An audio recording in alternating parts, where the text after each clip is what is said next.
Me voy para acá al encuentro de otro doctor. No crezcas, mi niño, no crezcas jamás. Los grandes al mundo le hacen mucho mal. Huele bajo, porque abajo está la verdad. Esto es algo que los hombres no aprenden jamás. ¿Quién nos visita hoy, Marcos? Nos visita Juan Carlos Johnny Paradiso. Nació en Rosario, muy cerca del Hospital Provincial, del ex Cine Apolo, del Club Uría. Algunas cosas que forman parte de su pasado. El barrio ha cambiado demasiado, ahora hay mucho edificio y mucho supermercado y la piqueta arrasó con varios de las cosas que nombraba recién. Su padre Juan Paradiso, ingeniero, profesor del Colegio Industrial, militante del primer peronismo, creador de la empresa mixta de transportes de Rosario, presidente del Consejo Deliberante en el 51, fue quien pronunció el discurso en el Consejo por la muerte de Evita. Fue preso en el plan Conintes en los 60 por haber sido peronista. Su mamá, Lidia Ferrero, ama de casa, una maravillosa persona. Hermano Javier Roberto, que se ocupa de negocios inmobiliarios. Fue al Colegio La Salle en el primario, al Nacional número 1 en el secundario. Estudió medicina, fue residente de clínica médica, jefe de residentes, convocado por la provincia de Río Negro, donde se implementó un plan de salud muy interesante, parecido al de Neuquén. Muchas hojas. Todo esto. Y además ahora estudia otra cosa. O ya se recibió. ¿Qué haces? Gracias. Gracias a ustedes por la invitación. Sí te voy a pedir acá de ese portafolio las fotos que querés compartir con nosotros, que Marcos va a ir mostrando mientras... le pido una corrección a mi querido director, pero esto es un error mío, que lo puse mal. No es Jordi, es Johnny, ¿verdad? En realidad es una... O está bien, a ver, Yo lo escribo como se pronuncia. Mi padre era profesor de inglés también, sí, y quería que yo fuera Johnny, sí, como los ingleses o norteamericanos. Y yo en un acto de rebeldía me puse Johnny, mal escrito, como lo escribiría un... Johnny. Exactamente. Así nomás. Bueno, muy bien, ahí está. Pero eso vieron que yo digo mal los apellidos y también a veces escribo mal, pido disculpas. Pero lo estaba viendo recién ahora, por eso. ¿Esto que se cayó sigue funcionando? Sí, sigo funcionando, déjatelo ahí eso creemos. en el bolsillo. Johnny, bueno, qué vida impresionante. Y variada, en realidad, sí, ¿cierto? Sí. Hace poco te dieron que fue un disparador interesante, te hicieron un homenaje de tu pasaje por Río Negro, la universidad. Sí. Contanos eso, así salpicado, vamos. Bueno, en el año 2014 se hizo un acto por los 40 años de la Universidad de Río Negro, y yo fui el primer decano de la democracia. Cuando termina el gobierno militar, la universidad, sabemos lo que era en esa época, con muchos profesores que habían sido expulsados o desaparecidos, y el objetivo principal era democratizar la universidad. Y yo estaba viviendo en Viedma y en ese momento había tenido algunas satisfacciones profesionales como médico. Además tenía un compromiso claro con la democracia, por lo cual me nombran decano normalizador, que es un puesto político. Claro. El gobierno de Río Negro era un gobierno radical, progresista. Yo no pertenecía al Partido Radical, nunca pertenecí, pero el gobernador Álvarez Guerrero realmente era una persona prestigiosa, un intelectual. Claro. Bueno, fueron todos esa camada alfonsinista, ¿no? Por así, de alguna manera decirlo. Sí, tenía un sello propio, digamos, por otra parte, Álvarez Guerrero, que murió hace poco tiempo, lamentablemente. Estuve 2 años con esta gestión de decano, donde mi interés principal, además de democratizar, que fue una cosa muy dura, porque había que dejar afuera a profesores que habían entrado durante la época de la dictadura, ocupando el lugar de otros. Claro. Y después el Ministerio de Educación de la provincia de Río Negro me nombra como director regional. Todo esto hace que mi carrera de médico se vaya como alejando de mis... ¿Médico clínico? Clínica médica. ¿Te recibiste acá en Rosario? Yo hice la residencia y la jefatura de residencia en Rosario, en Baigorria. En el Granadero. Exactamente. Si vieras cómo está hoy. Me tocó la época que los montoneros tomaron el hospital. Mirá. Y le cambiaron el nombre. Que era el Hospital Fernández, después pasó Sigue siendo hoy hospital escuela, pero... Ay. Ahora se llama Eva Perón, que es el nombre que se le puso en esa época, ¿no? Sí. Una época de grandes convulsiones políticas. Bueno, me fui a Río Negro y tuve una carrera, yo diría, corta e interesante. A mí me dio muchas satisfacciones como médico, pero muy poco tiempo. ¿Te dedicaste luego a otra carrera, que es la ciencia de la educación? Yo, siendo decano y siendo director regional de educación, era muy difícil sostener la clínica como especialidad, que requiere mucho estudio. La clínica es quizás la más difícil, la más compleja de las especialidades y además la menos rentable. Claro. Cosa que a mí no me preocupaba que fuera menos rentable. Nunca me interesó tanto ese aspecto. Pero no podía estudiar clínica, no tenía quien me enseñara, no tenía un ambiente de... Claro. Porque ya estaba en otro lugar. Claro. Un lugar donde se hacía educación. ¿Y te puedo preguntar por qué te fuiste al sur? Bueno, yo te podría decir varias cosas. En primer lugar, yo quería seguir trabajando para el Estado. O sea, yo había trabajado acá en el hospital en dedicación exclusiva y mi idea en ese momento era que la medicina debía estar a cargo del Estado. Claro. Yo creía en una medicina organizada socialmente, con el Estado como garante. Claro. Sigo creyendo que esto debe ser lo principal. La diferencia es que ahora ya no creo que deba ser la única forma de medicina. Claro. En ese sentido, no soy setentista, digamos. Claro. Pero nosotros creíamos que era la única forma. Claro. Se hablaba de sistema único de salud. Claro. Ahora hablamos de sistema integrado. Johnny, ¿y cómo era un domingo en tu casa con papá militante? ¿Cómo era? Bueno, mi padre era bastante militante del viejo peronismo. Tengo algunas fotos. Sí, ahí, las estamos ejemplo. pasando. Bueno, esa foto es cuando él pronunció como presidente del Consejo Deliberante, pronunció el discurso el día de la muerte o al día posterior de la muerte de Evita. El fue 26 de julio del 51. Esta otra foto es una foto de Evita, anterior obviamente, pero no muy anterior. Yo no sé si con Quijano, que era el vicepresidente de Perón, no estoy seguro si esta foto está alguna vez editada. ¿El que está al lado de Quijano es tu papá? No. No. No sé si mi padre sacó la foto o estuvo en ese lugar. Sí. Bueno, yo te diría que además mi padre, bueno, también tenía vida de hogar, o sea, íbamos al campo o a casa de algunos primos y pasábamos. ¿Y la música? La música fue algo, creo que fue un mandato de mi madre. Ahí con Perón, perdón, antes que nos vayamos. Sí, esa foto es cuando nosotros nos recibimos de médicos, hicimos un viaje con GEMUR a España, entre otros lugares, y fuimos a entrevistarlo a Perón a Puerta de Hierro. Fue una entrevista de 3 horas. Yo salí prácticamente peronista. Yo no era peronista. No había sido peronista. No, y tampoco lo soy ahora, soy socialista yo, pero quiero decir que el carisma de Perón. Perón con sus manos me batió el café. ¿Quiere que se lo bate el café? Una cosa que te enamoraba, dijo. Era fantástico. 3 horas estuvimos hablando con él y hablamos de todo, de todo. Él sabía hablar el lenguaje de quienes estaban hablando con él. Sabía era qué claro, lenguaje. Era claro que entendía quién éramos nosotros.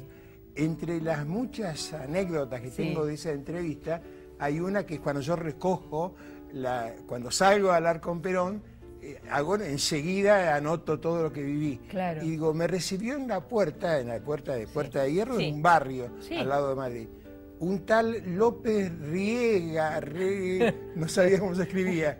Lamentablemente después Sí. aprendí cómo se Sí, escribía. muchos López Riega. argentinos lamentablemente aprendieron Pero yo no después, sabía quién era. Sí, claro. Era el que nos servía, el que lo atendía y el que después de 3 horas le dijo, bueno, mi general ya está, ya...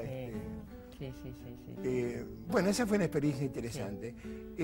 Realmente yo salí muy entusiasmado con la entrevista con Perón, porque era una persona de un carisma y parecía de una gran sensibilidad. Sí. Y que había pasado todos los odios, ya no hablaba con rencor Claro, de su salida, claro. por ejemplo, cuando tuvo que irse Claro, de golpe claro, de Argentina. Decime, Johnny, la pregunta y después nos vamos a una pequeña pausa. Yo te hacía y apareció Perón. ¿La música de dónde te viene? Porque tocas el piano y recontra bien, dicho en mi lenguaje. Bueno, yo tenía por parte de mi madre, hay una de las fotos, que es la foto de casamiento de mi madre, donde hay un piano Steinway, que es un piano de concierto, que compró mi abuela en esa época, y todavía lo tengo yo, ese piano. No. Mi madre fue a un concierto estando embarazada de mí, Sí. a un concierto de piano y dijo, ojalá que mi hijo salga concertista. O sea, era como una especie, yo conocía la anécdota y era una especie de mandato. Claro. Ahí se ve el piano claro. detrás, ¿no? Sí, ahí atrás se ve el piano, sí. Pero en realidad no contó con que yo soy un poco múltiple, variable, Volátil. volátil. Entonces, bueno, estudié música, después dejé cuando empecé la carrera. También dejé medicina para estudiar educación, después Claro. cuando...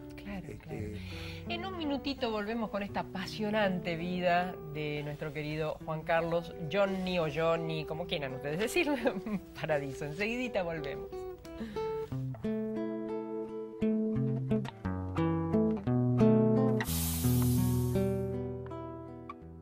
El deporte es amistad, la idea es el deporte. Sport 78, Rosarino por deporte. Vicentín, una empresa comprometida con la producción. Vicentín, junto a los hombres y mujeres que producen nuestra cultura. Participación, igualdad, consenso, inclusión, debate, educación. Consejo Municipal de Rosario. Sono Informática y Audio Profesional, Notebook, impresoras, Sono, proyectores de TV y video, Sono Urquiza 1155, web, sono-delmediostore.com. Joyería España, las marcas más destacadas, siempre un paso adelante. España y Ceballos, teléfono 448-8413. Sindicato del Personal Embarcado de Dragado y Balizamiento, por la Unión de los Trabajadores Portuarios, Marítimos y Navales. Sindicato del Personal de Obras Sanitarias Rosario, San Luis 2145, teléfono 530-3350 Rosario y filiales en la provincia de Santa Fe. La voluntad puesta en marcha. Wow Peluquería. Turnos 153-750347. San Lorenzo 1076, local 8. Para encontrarse con los tangos de ayer y descubrir los contemporáneos como viejos conocidos. Un grupo musical donde Piazzolla, El Gordo Troilo, Mariano Mores, Eladia, Los Homero y muchos más se encuentran a través de las voces de María Herminia Grandi y Javier Migled, apoyados por un excelente cuarteto instrumental. Como viejos conocidos. Para contrataciones 0341 156 18 79 93. Mail grandemariaherminia@gmail.com. El 14 de junio son las elecciones generales en la provincia. Los ciudadanos y ciudadanas mayores de 18 años elegimos a las autoridades que asumirán sus cargos el 10 de diciembre. Los electores tenemos la obligación de votar, pero en democracia lo más importante es el derecho a elegir. Hacé valer ese derecho. Votá. La autoridad de mesa cumple un papel fundamental en el comicio, garantizando su desarrollo. Capacitarse y asistir es una responsabilidad y un compromiso cívico. Ante la convocatoria, participa. Confiamos en vos. Participemos para fortalecer la democracia. Gobierno de Santa Fe.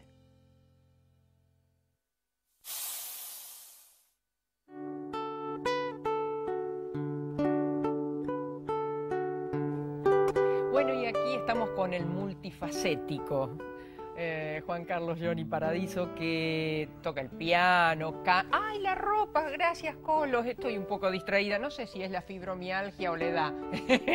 Bueno, hermoso este conjunto. Miren, ay, las chichitas, si me pongo así, bueno. Es un vestido corto de Ailén y fíjate cómo termina este pantalón haciendo juego, precioso. Bueno, un besito también para Ailén, ¿eh? Muchas gracias. Ah, y acordate de poner que la cabeza mía de afuera. Ahí está, Raúl Pizarro. Muchas gracias, diré que estás en todo. Te quiero, Ale. Bueno, decíamos que estás en muchas cosas, cantás tango. Ahora va a haber cerquita, en el encuentro del Banco Macro, ¿verdad? Que se hacen todos los sábados, el 4 de julio ¿es? El 4 de julio, sí. Pero yo ahí acompañás con el piano. Cantantes. Bueno. No voy a cantar. Ah, no vas a cantar. ¿Y por qué no vas a cantar? Hay que hacer algún dúo, algo. Bueno, me tendrían que insistir un poco. Me decías, Juan Carlos, que seguís estudiando y estudiando y estudiando. Efectivamente. Sí. Sí, bueno, hace poco terminé la maestría de Ciencias de Educación, de Educación Universitaria, y ahora estoy como docente de esa maestría. Y además, bueno, el tema de investigación mío es un objeto de investigación que es muy poco transitado, que es las relaciones entre la mente y los textos, o dicho en forma más amplia, entre pensamiento y lenguaje. ¿En qué medida el lenguaje ha servido para la hominización y la humanización en esta larga evolución de millones de años? El lenguaje ha seguramente contribuido a que el hombre se hiciera hombre, o a que el antropoide o que el primate se hiciera hombre. Claro, y fíjate que al menos simplemente guardo para mí que cuando aparece la violencia es porque ha fallado la palabra, ¿no? Se ha retaseado, de lo contrario no tendría que existir. Y la violencia como tal, en realidad empieza, yo diría, en el ser humano. Los animales raramente son violentos por sí mismos. Los animales atacan por hambre o por defensa, pero el ataque, la violencia por el placer de la violencia, es algo intrínsecamente humano. Hace pocos días, se descubrió en lo que es el yacimiento más antiguo de homínidos de Europa, en Atapuerca, en España, que también es de muy reciente descubrimiento, un cráneo de esos hombres que eran homo antecesor, un agujero probablemente provocado por un golpe, y se supone que es el primer asesinato de la historia. Mirá, no sabía. Pero eso. Tenía que ser un hombre el que lo hiciera el asesinato, ¿no? Es muy interesante lo que está pasando en España con el descubrimiento de homínidos que habían emigrado antes. Los homínidos son aquellos que ya se paraban sobre sus pies. Sí, exactamente. Sí. El género homini, homo, digamos, ¿cierto? Que tiene más o menos entre 2 millones, 3 millones. En ese sentido, que nacen en África, por supuesto. Y en esta mezcla de medicina, música, educación, ¿hacia dónde vas? Es la pregunta más difícil que me estás haciendo, en realidad. Una nunca lo sabe, porque a veces hay corrientes que te van llevando, hechos que aparecen como fortuitos en la vida de uno y que hacen que uno desemboque en algo que no había pensado. Yo, en este momento, el campo de interés mío está en la comprensión de textos científicos, en cómo enseñar a comprender los textos científicos. Que es un campo y la relación que tiene esto con el pensamiento y con la cognición. Ahí que estamos viendo, perdón que interrumpa. Allí que estamos viendo. Fíjate, Juan Carlos, ¿qué estamos viendo? Ah, bueno, este es mi hijo, Mauro, el segundo hijo, que es, bueno, él es licenciado en ciencia política y está presentando, él escribe poemas y aparte en esa otra foto es campeón argentino de judo, fue campeón argentino de judo, y traje un libro de él, que es La Selva Jucurí, que es un libro maravilloso, una novela corta, tiene una vena por la escritura, realmente una inspiración increíble, ¿no? Mirá. Bueno, pero él es licenciado en ciencia política. Ay, ciencia política. ¿Y qué es el jucurí, perdón? Ah, eso hay que preguntarle a él. Ah, Hay que leer el libro. yo pensé que era... Son neologismos. Está bien. ¿Y vos escribís, Juan Sí, Carlos? yo también escribo, sí. ¿Tenés libros? Bueno, ahí yo traje dos. Uno que es propiamente mío, que es dedicado a mi otro hijo. Esa foto que se ve ahí es en Río Negro. Perdón, la medicina ante los desafíos de la era posmoderna, del posmodernismo. Yo cuando dejo la medicina, mi hijo empieza. Entonces, en ese momento empieza también... ¿Y qué te llevó a pensar que el clínico ha muerto, o al menos a cuestionártelo? Y ese es un tema otro programa apasionante. Sí, sería un libro más que un programa, ¿no? Porque el clínico está como despedazándose en muchas partes del mundo. Primero porque es muy complejo, yo lo había anunciado antes, es muy grande lo que se necesita saber, el cómputo de conocimiento. Y en segundo lugar es la que menos rentabilidad tiene dentro de las especialidades. Entonces los clínicos tienden a ir saliendo de la especialidad y dedicarse a otras cosas que son más acotadas. Bueno, yo soy clínico, pero voy a dedicarme a la cardiología, etcétera, etcétera, ¿cierto? Entonces quedan pocos clínicos. Yo creo que en Rosario el responsable de que la clínica vuelva a existir es el profesor Héctor Alonso, que está en una de las fotos que tengo acá, porque ya era yo diría el último clínico, el último moicano en Rosario, y él creó una residencia en esa foto. Está Héctor Alonso entregándome con otro amigo, gran amigo mío, que es Jorge Manera, y con Jorge Aliche, que además también es de Procultura.